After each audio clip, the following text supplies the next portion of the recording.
Hello guys, in this video I would like to talk about how to escape from an underhook situation to chest. How many times have you found yourself with your partner getting an underhook from off guard, he has beaten your knee shield, and now you're in big trouble? I see it from either ways to try to bring your hands together so that you can help with the other arm to get free from the underhook and regain your inside position with the two frames and then make space for your knee. And I do that by forcing a situation of 3/4 mount. So you're gonna be in off guard,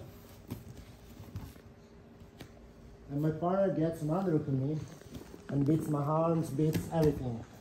So I am in big trouble. Now the first thing I do want is for him to get his knee out. And I do that by squeezing my knee always in front of his knee. Of course, you can also use a shin-to-shin situation to bring his knee down. But also, what I like to do, I like to wrap this arm around and keep his body down with me, okay, to make it a little bit harder, all right? Now, of course, if my opponent is naive and he keeps his head up and he leaves space for my hand to come inside, of course, I would go for a cross face on his neck, for a frame on his neck, and I will start finger working on my face to get rid of his cross face. But at a higher level, this is not the case. They've got to keep the head very tight, and you don't have the angle to cross face in front of his neck, to frame in front of his neck and finger walk. So your arm is stuck, and that's when trouble comes. So what I like to do, of course, first of all, I like to avoid them having their knee on the floor or having the knee out on my knee line. So I keep my legs tight, okay? Sometimes I even put my foot on the back of the knee, keep the knee down, all right? And the second thing I do is I bring this arm, the free arm, across his hip. And I start finger walking. Because there is like, it's very tight, it's gonna be hard to just push the hand inside. So you're gonna use the tool of finger walking, which is a tool of elevation and penetration, okay? So as I go in front of his belly, I start finger walking and finger walking and finger walking until my elbow is across his waist. Now from here, I can start allowing the knee to come out, so I force a situation of 3/4 mount. So, go back.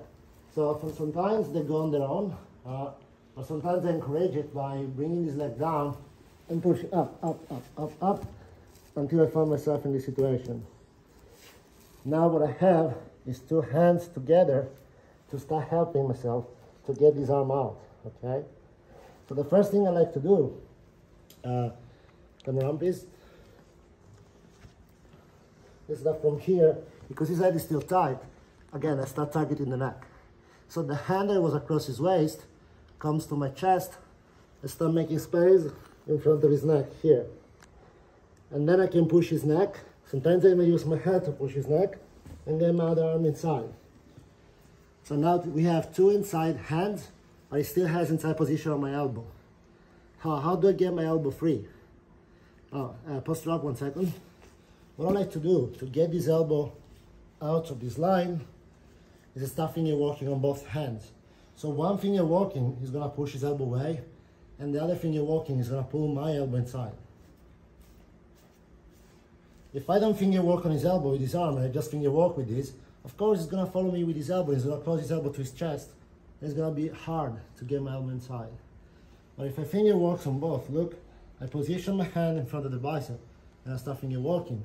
If he tries to follow me, it's very hard and I can get my elbows free. So we find ourselves in this situation. I start finger walking on my forearm and on my shoulder with the other hand to get free from his bicep. And the first thing I do to get free from 3/4 mount is to get my knee, my elbow inside the knee. What he wants for him to stop me is to bring this knee super attached to the belly and the other knee behind my butt. And bring your left knee behind my butt here and crush me down so that can reopen me and put my back on the floor and pass me.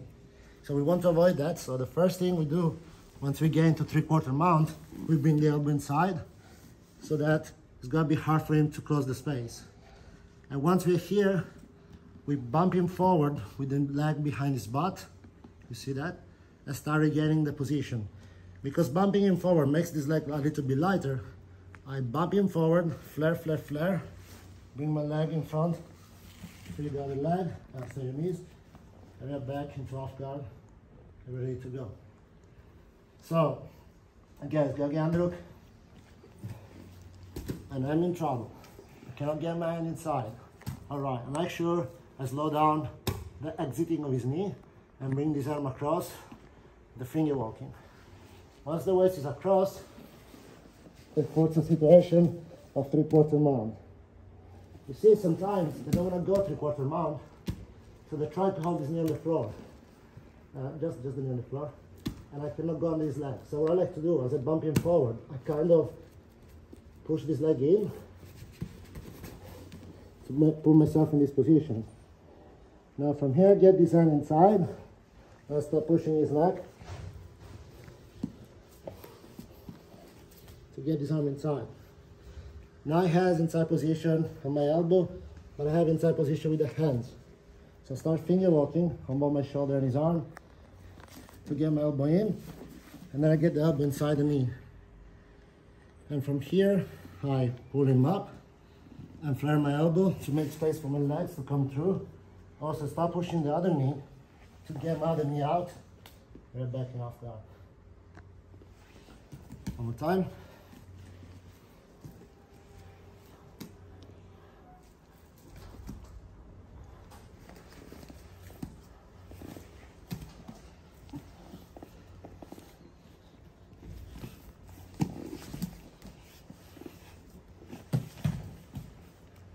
Making guard.